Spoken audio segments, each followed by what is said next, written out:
बैठा है। अगर आपने बाड़मेर जैसलमेर के दलित भाइयों को, दलित युवाओं का दिमाग अगर आपने गलत रास्ते पे नहीं भटकाया होता तो ये स्थिति आज न आती, न कोजाराम जी भगवान के घर जाते, न गुलाब सिंह का परिवार प्रताड़ित होता।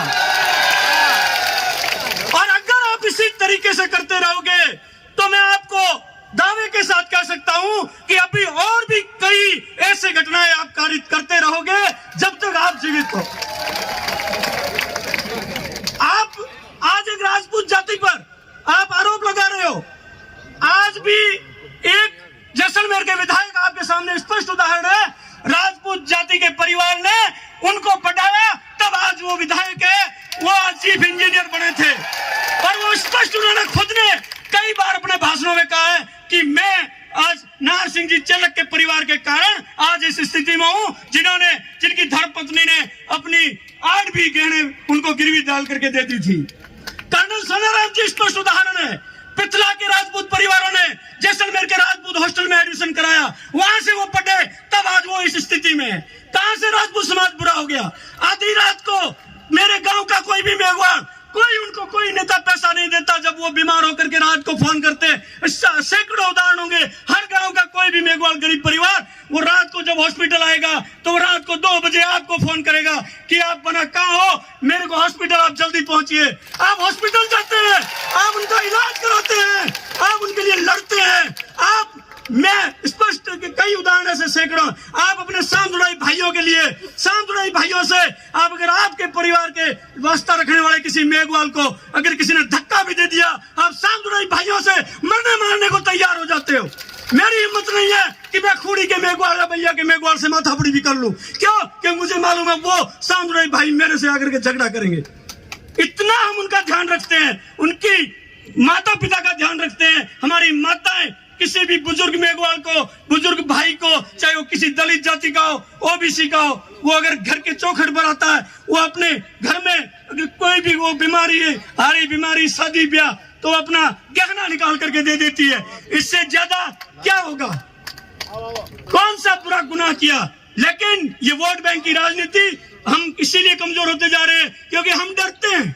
हम राजनीतिक दलों से डरते हैं, हम राजनीतिक संगठनों से डरते हैं। हमारी हिम्मत नहीं है कि हम खुल करके बोल भी सके। 5 दिन तक देख रहा था, कोई खुल करके पोस्ट लिखने की हिम्मत नहीं कर पा रहा। आज आपका था जनसमूह सारे हम राजनेताओं को यहाँ लेके आ गया।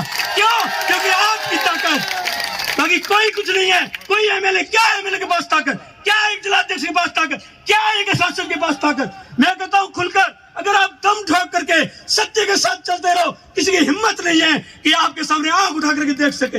आप हमेशा सत्य के साथ रहो, आप हर जाति का सम्मान करो, लेकिन अपनी जाति पर आए हुए जब भी कोई प्रतिकार, जब भी कोई अन्याय हो तो आप प्रतिकार करने की हिम्मत रखो। तो आपके सामने किसी की हिम्मत नहीं है तो आंख उठा के देख सके।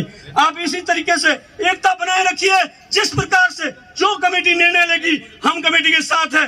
नीम सिंह जी के साथ जो अन्याय हुआ उसका उदाहरण है कि जितने थानों में उन्होंने ड्यूटी की वो कस्बे सारे बंद। अगर उस आदमी में पुलिस की नौकरी में उन्होंने गलत काम किया होता तो कोई कस्बा आज बंद नहीं होता जहां उन्होंने नौकरी की। पुष्पेंद्र सिंह जी चारण, उनके साथ भी अन्याय हुआ, नीम सिंह के साथ अन्याय हुआ। नीम सिंह के ऐसे सैकड़ों उदाहरण है जहां पुलिस में उन्होंने जो काम किया वैसा शायद ही कोई कर सके। इसलिए जो कुछ भी हुआ ये अन्याय हुआ और इस अन्याय के हमेशा हम प्रतिकार कर देंगे। और निर्दोषों को, गुलाब सिंह के परिवार में अगर किसी को भी निर्दोष को फंसा दिया तो उनके खून, उनके पसीने की एक भी बूंद गिरी वह हम हमारा खून बहा देंगे। ये आपको हम खुला कहते हैं। हम किसी से नहीं डरते, लेकिन हम सबका सम्मान करते हैं। ये जाति ऐसी है जो सबका सम्मान करती है, चाहे ब्राह्मण हो, चारण हो, जाट हो, मूल ओबीसी हो, दलित हो, सबका सम्मान करते हैं। लेकिन हम हमारे ऊपर आए हुए, आप अगर हमारे ऊपर अन्याय करोगे तो हम खुलकर प्रतिकार करेंगे। हमारे में वो सारी ताकत है जिसका हम जिस तरीके से जवाब देना चाहे देंगे। जय हिंद, जय भारत, बोलो महाजगदंबा की।